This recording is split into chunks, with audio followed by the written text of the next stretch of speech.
5 unhinged things that women do not understand about men. I started a series on Instagram talking about this, and I have received a ton of comments, which thank you, by the way, to everyone who has responded or weighed in any way on this topic. Up until this point, I have only made YouTube videos and Instagram reels and lives. So if you are listening to this in podcast form, thank you so much. Relational dynamics can be really hard to pin down. However, there are some general things that I have found to be true with the male species that I think a lot of women misunderstand because the way that we are wired is very different. And I wanted to share these things because I think that understanding the way that men and women think about things differently can be super helpful to creating healthier relationships. Men and women both carry masculine and feminine energy within them. We all need to have some level of both to have balance in our lives. So please note that what I am saying is not specific only to one gender or that these things always apply. These are just general principles that I find to be really helpful. So my guys and my gals, please let me know in the comments below if these things resonate with you. And if you are new to my page and my work, welcome. I'm a life and death coach. I study patterns and energetics to help us relate to others in healthier ways and to live better lives. So if that's your jam, welcome aboard. First thing that women do not understand about men. Men like to win. Now, when I say win, I want to specify that what I mean is not that he is constantly winning and always getting a dopamine. That's not what I'm getting at. What I am implying is that men appreciate the sensation of winning and that they appreciate when their effort goes towards something and creates a positive impact on it. Practical examples of these would be things like gaming or sports where there is a clear objective and the possibility to progress in the direction of that goal. It's not that men only like to play soccer when they win soccer all the time. It's that they like having that shot at winning and they like having the capacity to self-improve or to learn from their mistakes when they don't do it properly. What a lot of women don't understand is that when a man is in a relationship with a woman that he loves, he appreciates the sensation of feeling like he has won with her.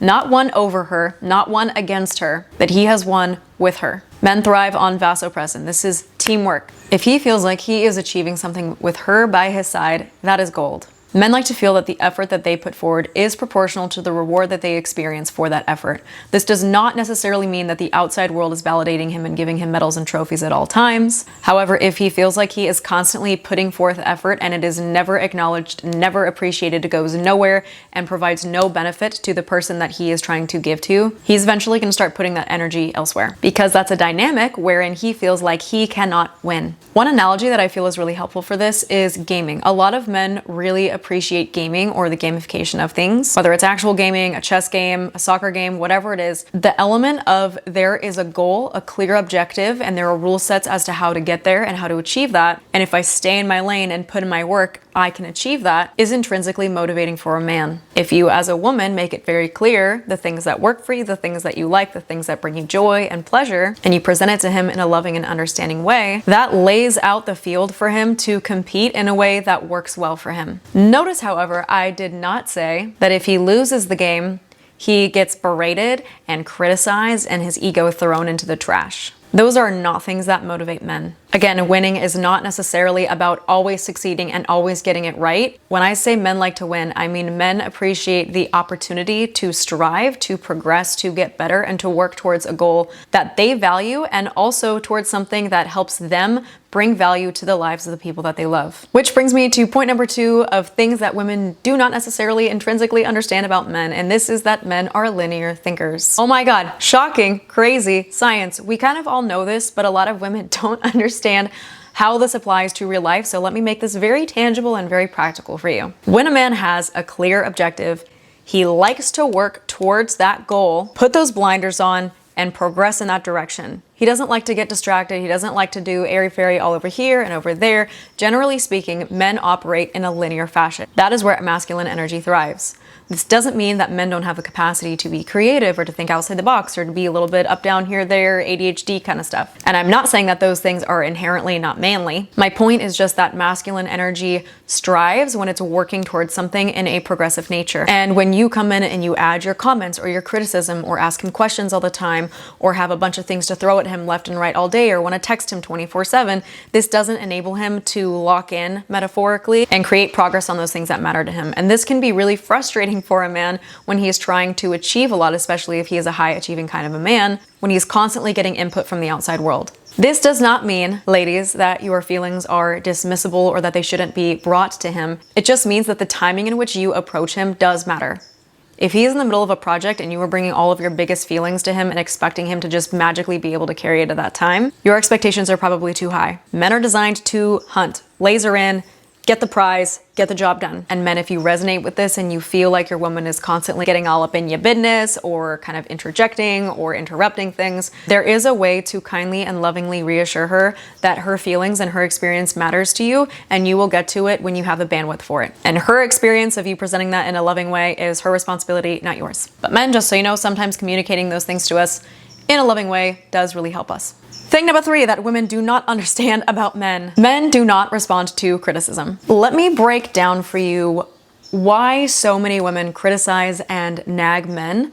A lot of women think that if she criticizes him, he will change. This is a harsh reality, but it is true. If a woman wants to create change in her world, in her life, and she wants to inspire the action of a man that she loves, and she does not understand yet that she can do that by asking him in loving ways and treating him in loving ways and inspiring him to grow, she will oftentimes feel powerless and revert to things like criticism to help instigate that change. And the reason is because women are designed to be relational creatures. We want to relate with others really well and really beautifully. That matters to a woman. Relationships really matter to women. We are biologically programmed to create strong networks. That's how our species has survived, is by creating those social bonds. And for a woman, biologically, if she is rejected by the social network that she wants to be a part of, she's thrown out to the wolves, she cannot survive. And so we have evolved as women to be responsive to the opinions of others. We have evolved to be responsive to the criticism of others. So when a pack of women are together and all of them say, oh, Julia, orange doesn't look good on you. Even if Julia has a strong backbone and a strong sense of self and she says, fuck you, I like orange, I can with damn near certainty promise you that at one point in her life, Julia is going to think about the color orange.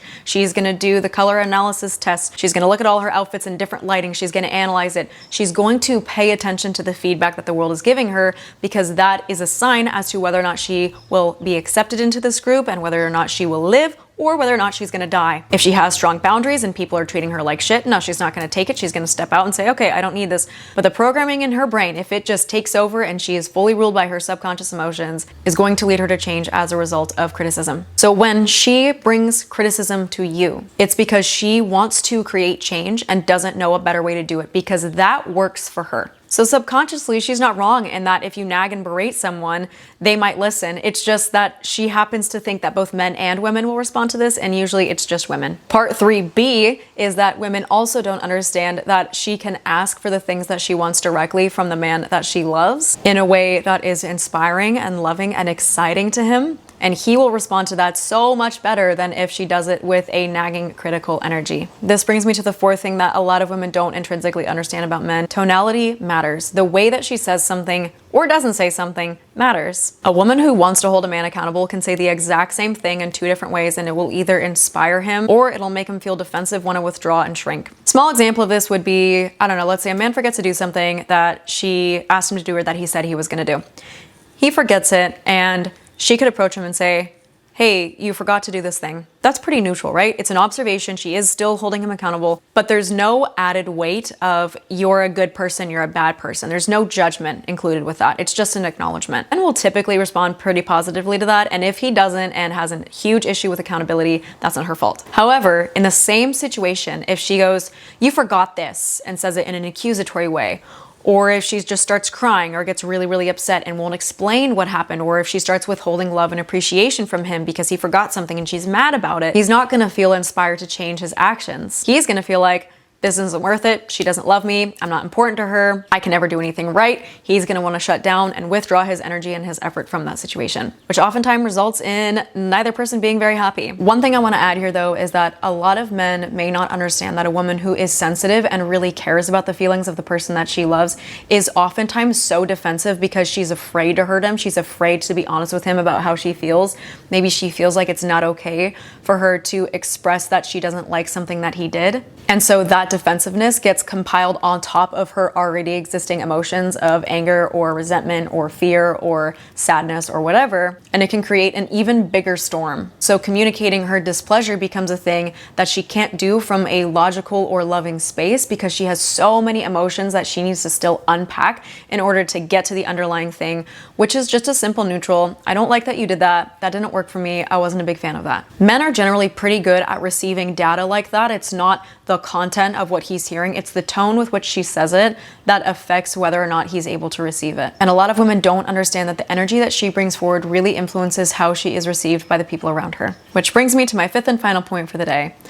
A lot of women do not understand that her energy, her essence, her being, the thing that most men fell in love with her for in the first place, is massively influential to men. And he is incredibly sensitive to whether or not that aspect of her is present. Women have this beautiful capacity to fall in love with these little things in life, to get excited about dogs and puppies and babies and the color green and getting their nails done. Literally getting their nails done. That's like 5 inches of real estate on their body can make a whole woman's day and just make her feel all glowy. Those are little tiny things that women oftentimes cherish and relish in and don't understand that their enjoyment of that actually adds value and adds life to the men in their world. A lot of women don't understand how sensitive men are to her enjoyment of things. Oftentimes it's because he doesn't verbally communicate, hey, I see that you're upset. Hey, I noticed this. Hey, I acknowledge that. Because in a man's world, acknowledging what the other person is feeling isn't necessarily of highest importance. So he doesn't feel that bringing those things to her is really gonna matter,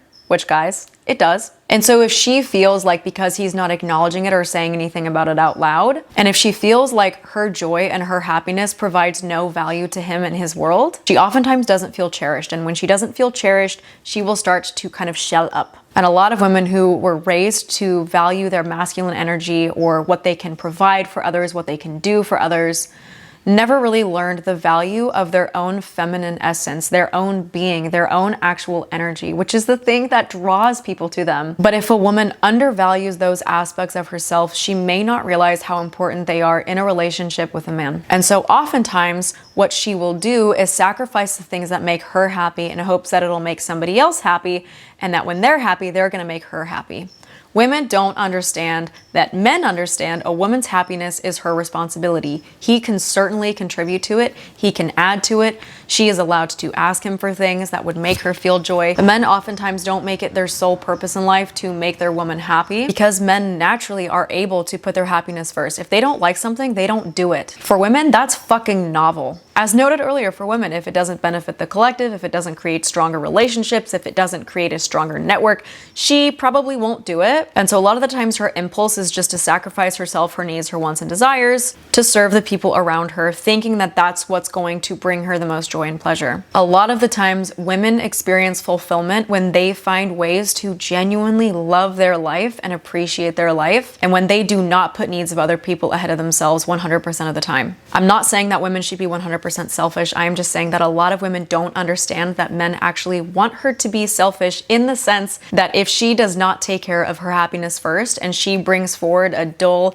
dead, angry, resentful energy all the time, that's actually what takes away from the people in her life the most. So if she's super focused on doing all these things to make everybody else happy and giving and giving and giving and she never takes time to cultivate her own energy, her own feminine essence, her own rich, juicy, whatever the fuck it is that makes her happy, if she's not doing those things, she can't bring the same level of value to other people. And she doesn't understand that men, that aspect of her is one of the most beautiful things about her to you. So thank you guys for coming to my TED Talk. If you agree, disagree, have other thoughts, comments, remarks, whatever, feel free to leave it in the comments. I really enjoy understanding the perspective of other people on these topics. So I invite you to leave it in the space here. As noted, I've been talking a lot about this on Instagram. So if you're interested, my page is at alexa.burger. That's BUERGER. And if you like this kind of content, please feel free to give a little subscribe, a follow, and tune in often. Love you guys. Really appreciate you being here. Thank you so much. And I'll see you on the next one.